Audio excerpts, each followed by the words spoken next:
to another webisode of Atlantis Confirmed. I'm Steve, and in these videos, I believe that I have cracked the code, and I am able to show it to you right now. Okay, so today we're going to do the Freemason apron. I don't know if there's Illuminati or if there's any secret societies or anything like that. I'm just doing scientific interest. So hi guys. I don't know why you would want to keep this secret. Well, I do know, but we'll get to that at the revelation at the very end. Okay, so here it is. This is Gobekli Tepe, Stela Pillar 43, right? And I'm just going to go through really quick and identify all of the pieces that we identify in other works of art and iconography around the world. All right, so we have divide this into 4 quadrants. We get the cross. Put the crease of the cross, or with the connecting point, 2/3 down of the object or the piece of art. Divide it into 4 quadrants. The lower left, we find Pomo. This is Pomo the peacock, as found in Norse mythology. How it became Norse mythology is more evidence of communication between Turkey and Scandinavia. So that's a global seafaring culture before our own. Some have called Atlantis. Okay, so we know this is Pomo because the rest also, this is Cygnus. And this is the sun. And this matches a star date of summer solstice of 10,500 BCE. Okay, I did more research in another video and found out that this is a wolf constellation, and this is Indus holding an arrow right there. Down here we see a headless man. Now, according to Graham Hancock, this signifies death of the cataclysm. I think they weren't confident that people would know it's a man, so they gave the guy right there. And if you look closely, there actually is sort of a skull head right there that will become important later, but you don't see that at first glance. So at first glance, with just the depth of the rest of the carving, it's just a headless man that's signifying death, okay? So we move to the center just below the crease. This is Scorpio. That goes with Cygnus. Cygnus is represented as a vulture or a swan in the Norse mythology. So we have Cygnus, we have Scorpio. Then we have this V pattern, or W pattern, or however you want to see it as, an M pattern it can be. We also have these little blocks right here. This is all because it's all repeated in later iconography. Then we have these U's. One it's like a U, and then I guess a hill, or something like a U, and then an N, soft N, small N. And then we have the Graham Hancock man bags. And note the shape of the top. I'm sorry it gets a little cut off here, but you see how it's sort of got the imagine these are eyes, okay? These are 2 eyes, because that's what happened when they took this to Australia. You will find this is Yingana, the creation mother of carrying her dilly bags. These are all swaddling clothes for babies. You will find Yingana in ancient Australia. This is 12,000-year-old cave art. It's my theory that the Gobekli Tepe are the original. They went to ancient Australia, where the top part was misinterpreted as eyes, and we can see why, because this is the dragonfly, and it's the emperor dragonfly of of Australia, and we see that it's a match. The arms are raised in the pattern here. The large eyes. This is what the ancient Australians, the forked tail right there. And you'll notice that Yingana is holding up the ledge. That is Atlas holding up the sky It's also an ancient Native American legend. In fact, it's all of these creation stories. There's Atlas. There's the Indians. There's the Tree of Life. The Iroquois turned Yangana into a spider, but there's the large eyes. Here's the Egyptian. It's all there's the body. It's even my Christian friends. The Tree of Life with the serpent, and these are the bags. This is the knowledge. The bags are the knowledge, the people that they are taking fruit of. Okay, so let's get back to this guy, because I want to just briefly show you how these correspond. Okay, so let's go first with the King Tut mask. We have Pogo. I mean Pomo. I keep calling him Pogo. We have Pomo, the shape right there. We have this doesn't go all the way down, but these cross, and that's Scorpius. This statue, this tells me the ancient Egyptians were forgetting. By the time of Tut, they didn't know what this was. But in the statues of Akhenaten that I showed in another video, they have this lower because the shoulder line is the crease. So, okay, so when, I should have went to this one first. Let's go to this one first. So Pomo, this is the Easter Island Moai. And let me bring up this, all of these are where it's, this is Pomo. This is a drawing of one. A very detailed drawing. There's Pomo. The ancient carvers and stuff used to shape things to the stone. Like they would paint a horse, but use the contours of the stone. They're using the contours of the body here. So we divide the Moai into 4. Let's just do a quick. This is the crease, 2/3 the way down. We have Pomo. We have Pomo. We have the crease. We have the crease. We have Scorpius. The thong has become Scorpius. They have swapped the headless man, or you could see it as the skull. They have, instead of a headless man, we now have a decapitated baby head. Why is it a decapitated baby head? Because we are all Yangana's babies, right? Okay, so going back to here, we have the sun disk, the sun disk right there. We have the bird, the vulture, and the swan. Because they tattooed this on their back, they adapted it to their back. I don't know if they still know that this is Cygnus. I think they just think that it's a bird and it doesn't matter. So this became this. They have forgotten that this particular wing shape. But we do see it later on in Easter Island petroglyphs, this shape. So I think they knew, but I think they adapted it to the body, and this is what that became. Over here we see more birds. This is an emu from Turkey. This has a long neck because they don't know what an emu is in Easter Island. We see the H blocks here from Pumapuku. Pumapuku. They represent Orion that is out there. That's the belt of Orion, the H block. The anthropomorphic figure on the Gobekli Tepe, on the Gobekli Tepe is wearing an H block belt buckle. He is literally wearing the belt of Orion. Okay, so let's see. So this became that. That became the crease. Okay, that bird is that bird. And up here, we see that the eyes are now, and I wish this was a better one, but they took it as Yangana because they went to, the eyes became Yangana. And there's the bulbous body, by the way. There is the Egyptian staff with the forked end. And that's how we also know that the ancient Egyptians came from ancient Australia, and that's also why King Tut has boomerangs in his tomb. Okay, so I'm going to get to the Freemason apron. I just have to run through this so I have your trust. So we find Pomo in other places too. This is Tiwanaku. This is American Indian. You see, Native Indigenous American. You see how the arm that's holding the Pomo got fused into one. This is the origin of all of our serpentine imagery that we find.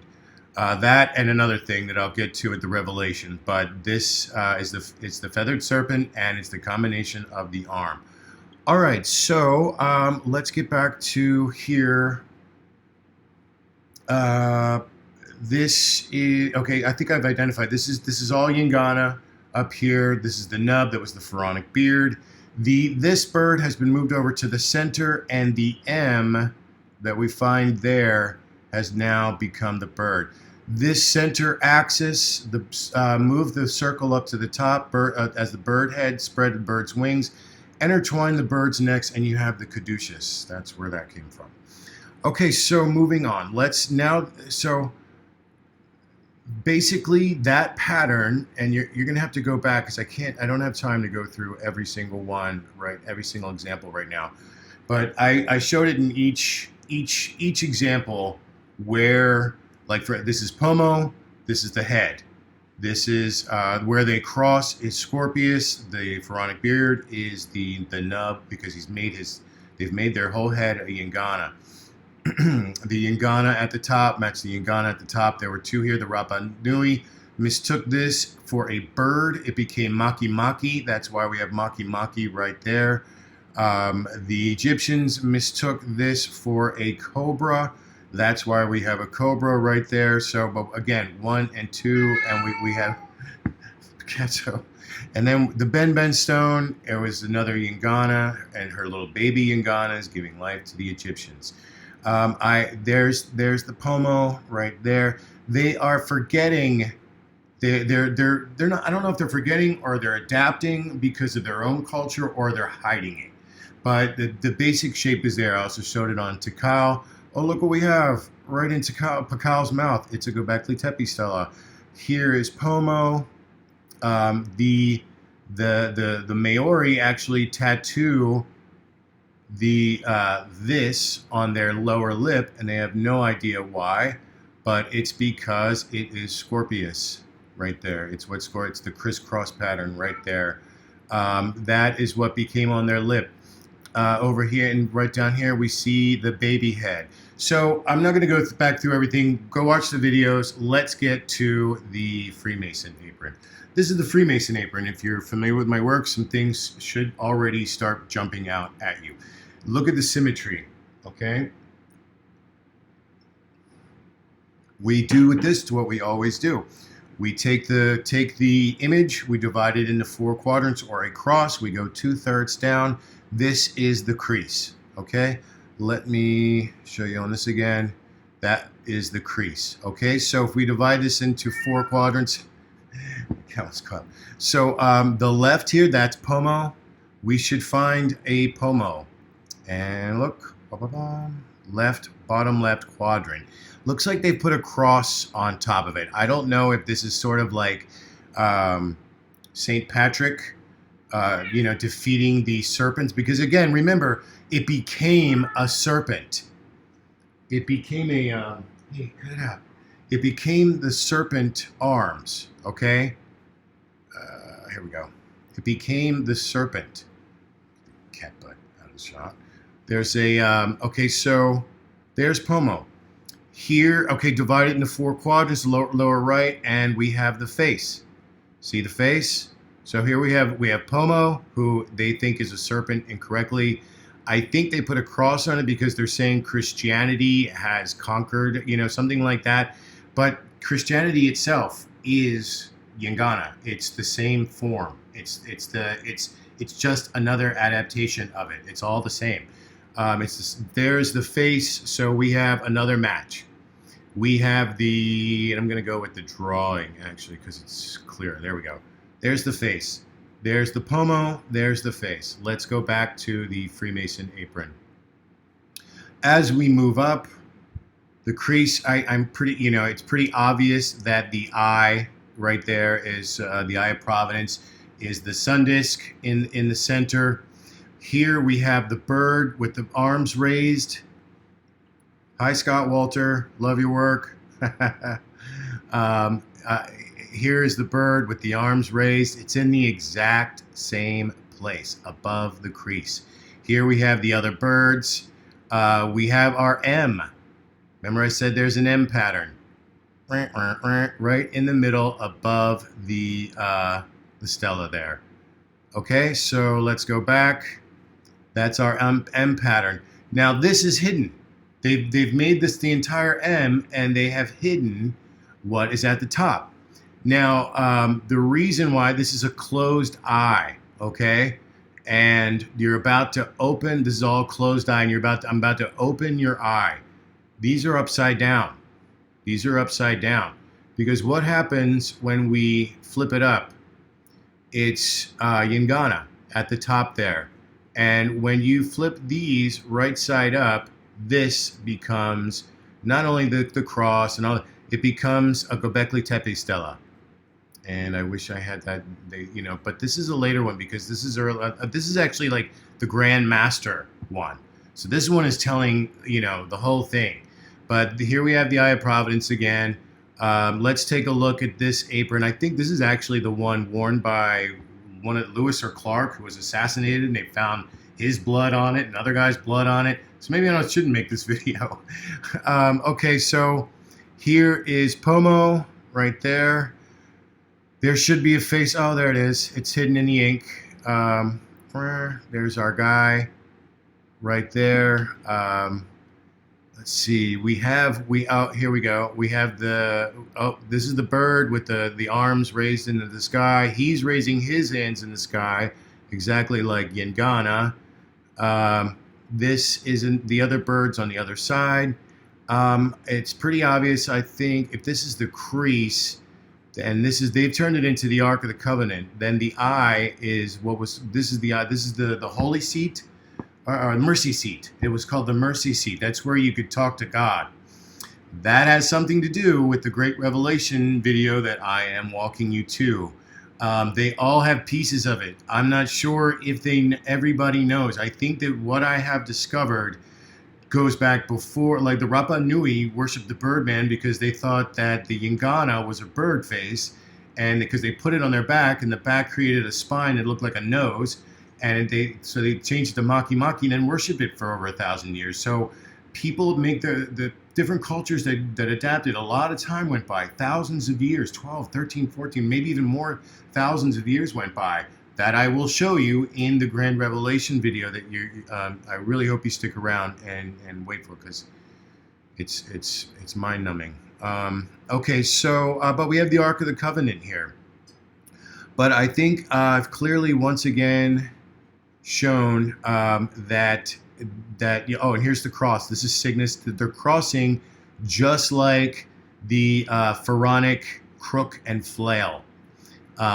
To create the Scorpius. So we have Pomo, we have Scorpius, this is all below the crease, and we have the face. I think this is also indicative of what the knights, this is showing where everything is. See what I mean? You've got the Pomo, you've got the Scorpius, you've got which is crossed, if you continue the lines. You've got where the face is, or the headless body, the crease. You've got the bird, and then the eye, or the sun disk, and then it goes up to the top, which is the Yingana. Okay, so I think I have demonstrated once again that the Atlantis template has been recreated in exact symbolic pattern on yet another historic piece of iconography. I'm just going to keep making these videos until somebody notices. Hopefully the right people notice and not the wrong people. And so if something happens to me, these videos are out there. I don't think anything's going to happen to me. I think that's, if anything, it's just a bunch of rich people who think they know stuff. All right, so what I'm going to show you now is a little quick preview, because when I saw the Ark of the Covenant there, I was like, what are the earliest depictions of the Ark of the Covenant? And this is the Jewish one, and it's once again Pomo, the face. I haven't really combed through it all, but that's my next video. I'm going to have it all clearly mapped out for you. But there's the bird. There's the bird. The eye is actually going into the Holy of Holies on the temple. But there are others. This is also this is another version of that. You see it? There's Pomo. I'm sure the face is in here somewhere. I already see the bird.